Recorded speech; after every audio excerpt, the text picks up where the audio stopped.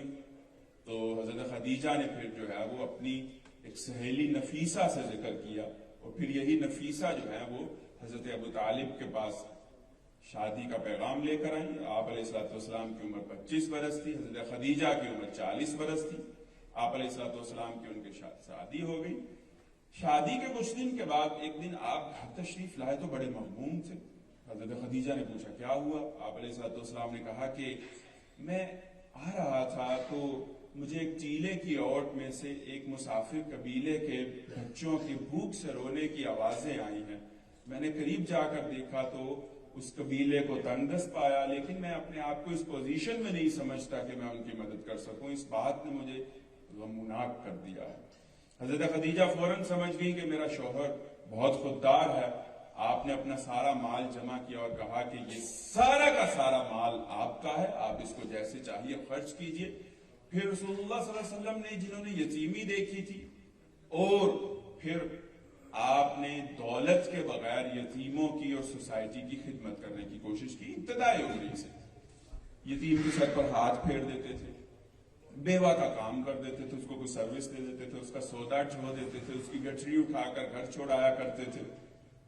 یعنی سوسائٹی کی خدمت آپ نے کی انفرادی سطح پر اور ریسورسز کے بغیر. پھر آپ علیہ الصلوۃ والسلام, حرب الفجار ایک جنگ ہوئی ہے, اس کے بعد حلف الفضول نامی کچھ قبائل نے ایک آرگنائزیشن بنائی جس کا چارٹر کے بارے میں مدنی زندگی میں آپ علیہ الصلوۃ والسلام کا یہ قول ملتا ہے کہ آج بھی اگر کوئی مجھے حلف الفضول کی طرف بلائے تو میں لبیک کہوں گا. اس کا چارٹر کیا تھا؟ ہر ظالم کے مقابلے میں مظلوم کی مدد کی جائے گی, یتیموں کی بیواؤں کی خبرگیری کی جائے گی, بیرونی حملہ آور کا مل کر مقابلہ کیا جائے گا, اور سوسائٹی میں اصلاح اور فلاح کا کام کرنے کی کوشش کی جائے گی. پھر آپ علیہ الصلوۃ والسلام نے حلف الفضول میں کچھ نوجوان جو شامل تھے ان کے ساتھ مل کر آپ نے کچھ ویلفیئر کا کام سوسائٹی میں کیا, لیکن ریسورسز نہیں تھے. پہلے اکیلے تھے, ہیومن ریسورس نہیں تھا. پھر چند یاروں کو, دوستوں کو ساتھ ملایا اور ہیومن ریسورس آ گیا. اس کے بعد آپ علیہ الصلوۃ والسلام کو اللہ نے حضرت خدیجہ رضی اللہ تعالی عنہا کی شکل میں فائنینشیل ریسورسز بھی دے دیے. تو پھر آپ نے کھل کر کام کیا, ویلفیئر کا کام, فلاح کا کام, خبرگیری کا کام, اصلاح کا کام, جتنا اس زمانے میں ممکن تھا. اس لیے کہ آپ کو معلوم تو ابھی نہیں تھا کہ رسول اللہ صلی اللہ علیہ وسلم کو کہ میں نبی ہوں. 39 سال 6 ماہ کی عمر سے آپ کو خواب آنے شروع ہوئے, اور 37 برس کے تھے آپ جب آپ غار ہیرا میں جانا شروع کر دیا. آپ علیہ الصلوۃ والسلام آپ کئی دن کا ستو, کھجوریں اور پانی لے کر وہ اونچی چڑھائی پر چڑھ کر غار ہیرا میں جایا کرتے تھے, اور کئی کئی دن قیام کیا کرتے تھے, اپنا گھر چھوڑ کر, بیت اللہ کا طواف چھوڑ کر. بیت اللہ کا طواف کیا کرتے تھے, زمانے جاہلیت میں بھی ہوتا تھا. حضرت خدیجہ جیسی بیوی چھوڑ کر رقیہ, کلثوم, فاطمہ, زینب جیسی بیٹیاں چھوڑ کر, ابو بکر جیسا یار چھوڑ کر کئی کئی دن. بخاری شریف کے الفاظ ہیں, كان صفت تعبده في غار الحراء التفكر والاعتبار كان يتحنث في غار الحراء. غار الحراء میں آپ کے قیام کی نوعیت تھی to think and drive the conclusions. میں کیا کر سکتا ہوں, مجھے کیا کرنا چاہتا. میں نے انفرادی سطح پر بھی کام کر کے دیکھا, ٹیم بھی بنا کر دیکھ لی ہے, ریسورسز بھی اللہ نے دے دیے ہیں, لیکن کعبے کا برہنہ طواف ہو رہا ہے, 360 بت ہیں, بیٹیوں کو زندہ درگور کیا جا رہا ہے, غریب کے پیسے مار لیے جاتے ہیں, سال ہر سال لڑتے رہتے ہیں. مجھے کیا کرنا چاہیے؟ تو پھر وَوَجَدَكَ ضَالًّا فَهَدَى, درمیان والی آیت. اے نبی صلی اللہ علیہ وسلم, وَوَجَدَكَ ضَالًّا, ہم نے آپ کو ضال پایا, فَهَدَى, تو ہم نے پھر آپ کو راہ سمجھا دی. یہ ضال وہی ہے جس کا پلورل ہم نماز میں پڑھتے ہیں, غَيْرِ الْمَغْضُوبِ عَلَيْهِمْ وَلَا الضَّالِّينَ. یا اللہ ہمیں ان لوگوں کا راستہ نہ دکھانا جن پر تیرا غضب ہوا اور جو ضالین تھے, جو بھٹکے ہوئے تھے. یہ اسی کا سنگولر ہے, غال. لیکن معاذ اللہ ثم معاذ اللہ یہاں پر ہم رسول اللہ کے لیے اس کا ترجمہ جو ہے وہ گمراہ یا بھٹکا ہوا تو نہیں کر سکتے. وَوَجَدَكَ ضَالًّا، اے نبی صلی اللہ علیہ وسلم آپ وے آؤٹ چاہتے تھے، آپ ڈائریکشن چاہتے تھے، آپ ایجنڈا چاہتے تھے، آپ ویژن چاہتے تھے. فہدا، تو پھر ہم نے جبرائیل کو دے کر بھیجا وہی اقرا بسم ربک الذی خلق خلق الانسان من علق اقرا وربک الاکرم الذی علم القلم علم الانسان ما لا يعلم. اور پھر دوسری وہی اس میں یا ایھا المدثر قم فانذر وربک فکبر. سوسائٹی میں اپنے رب کو بڑا کرو، یہی وے آؤٹ، یہی کرنے کا کام ہے. اور پھر جس کلیئرٹی سے آپ علیہ الصلوۃ والسلام نے ہیومن لیول پر کام کیا، یہ وہی کلیئرٹی ہے جو آج مجھے اور آپ کو نصیب ہے. یہ انہی محنتوں کا اعجاز. وَوَجَدَكَ ضَالًّا فَهَدَىٰ، نبی صلی اللہ علیہ وسلم ہم نے آپ کو پھر بالکل کلیئر کر دیا، بالکل ہم نے آپ کو راہ سجھا دی، روڈ میپ ہم نے آپ کو دے دیا. پھر کس طرح سے آپ نے دلوں کو بدلا، کس طرح سے آپ نے معاشرے کو بدلا اور کس طرح سے آپ نے نظام کو بدلا. اس لیے کہ آپ علیہ السلام یہ جو تبدیلی کے کھوکھلے نعرے ہیں، ان کی حقیقت سے آپ علیہ السلام آشنا ہو گئے تھے. آپ کسی این جی او کے دفتر پہ چلے جائیں نا، بڑی معذرت کے ساتھ بہت لوگ یہاں پر ویلفیئر کے کام سے وابستہ ہوں گے، تو وہاں پر مختلف چارٹ لگے ہوئے ہوتے ہیں کہ یہ دیکھیے جناب، یہ 2005 سے ہم نے کام شروع کیا تھا، اس وقت ہم نے اتنے سلائی مشینیں بانٹی، پھر اگلے سال اتنی، اگلے سال اتنی. یہ دیکھیے جناب، ہمارے لنگر خانے پر اتنے لوگ پہلے کھانا کھاتے تھے، اب لنگر خانے کی اتنے برانچیں ہیں، اتنی برانچیں ہیں، اتنی برانچیں ہیں. لیکن رسول اللہ صلی اللہ علیہ وسلم چونکہ ساری انسانیت سے زیادہ جینیس انسان تھے، ساری انسانیت سے زیادہ فہیم انسان تھے، اور اللہ جن کا اور آخری رسول ہم سب کے راہبر، آپ علیہ السلام نے یہ دیکھ لیا تھا کہ معاشرے سے ننگ ختم نہیں ہو رہا، معاشرے سے افلاس ختم نہیں ہو رہا، ظلم ختم نہیں ہو رہا، بھوک ختم نہیں ہو رہی. جب تک ویلفیئر کا کام کو جوڑا نہ جائے نظام کی تبدیلی سے، اس وقت تک ویلفیئر کا کام بھی پروڈکٹیو نہیں ہو سکتا. لہٰذا مجھے نظام کی سطح پر کام کرنا ہے.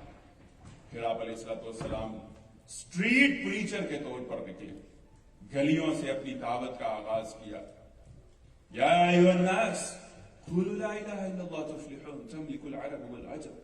او بھائی کلمہ پڑھ لو، او بھائی کلمہ پڑھ لو، کلمہ پڑھ لو، عرب و عجم کے حکمران بن جاؤ گے. پہلے ہی دن سے یہ بات کرو. اور پھر دیکھیے کس طرح سے انسانی سطح کے اوپر آپ علیہ السلام نے جدوجہد کر کے دکھایا.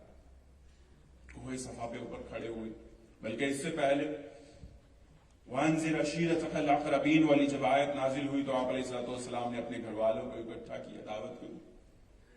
پہلے کھانا کھلا دیا، بعد میں دعوت رکھی. ابو لہب نے ہوٹنگ شروع کر دی، بالکل مذاق اڑانا شروع کر دیا، سب نے ہو ہا شروع کر دیا. آپ علیہ السلام کو بڑا دکھ ہوا، لیکن کچھ دنوں کے بعد آپ علیہ السلام نے دوبارہ اکٹھا کیا. اب کھانا کھلانے سے پہلے اپنی بات رکھی، جامع خطبہ دیا، مجمع کو سام سونپ گیا. کون ہے جو اس راستے میں میری ساتھی بنے گا؟ کون ہے جو میری دعوت کو قبول کرتا ہے؟ کوئی نہیں. حضرت علی اٹھے، اگرچہ میں سب سے کم سن ہوں، میری ٹانگیں پتلی ہیں، میری آنکھیں دکھتی ہیں، لیکن میں ہوں آپ کا ساتھ دینے والا. مجمع کھلا کے ہاتھ اٹھا کہ یہ دیکھیے، یہ پوری دنیا کی تقدیر بدلنے چلے ہیں اور یہ ان کا ساتھی. کوہ صفا پر اب یہ جد و جہد کے مراحل دیکھیے. صرف 2-4 واقعات آپ کی خدمت میں برکت کے لیے رکھتا ہوں. کوہ صفا پہ یا صباح نعرہ لگا. میس کمیونیکیشن کا ان کا طریقہ تھا. کوئی شخص کسی اونچی جگہ پر کھڑے ہو کر خود کو بھرنا کر لیا کرتا تھا اور چیخا کرتا تھا، سارا مکہ جمع ہو جاتا. آپ علیہ السلام نے یہ نعرہ تو لگایا، لیکن جو ان کے میس کمیونیکیشن میں جو ایک شر کا پہلو تھا، معاذ اللہ، اس سے تو آپ نے اعراض کیا. سارا کا سارا مکہ اکٹھا ہو گیا کہ آج صادق اور امین کھڑے ہوئے ہیں اور وہ بلا رہے ہیں، وہ خاص بات ہوگی. چلیے دیکھتے ہیں، سنتے ہیں. آپ علیہ السلام نے جامع دعوت